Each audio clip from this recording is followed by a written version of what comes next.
Welcome to MBQ Nothing But Quality. You are now with Google 5.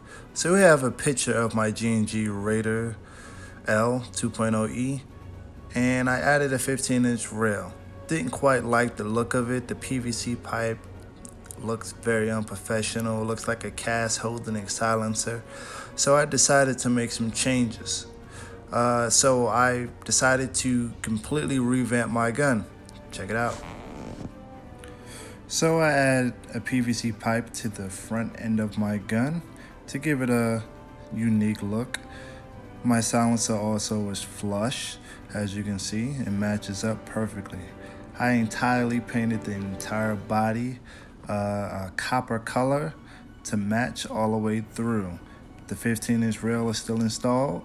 The AEG with the red dot scope is still in effect. See the beautiful body matching the paint. I also painted my high mag, which holds 450, and my grip. The PDW buttstock is also all painted copper.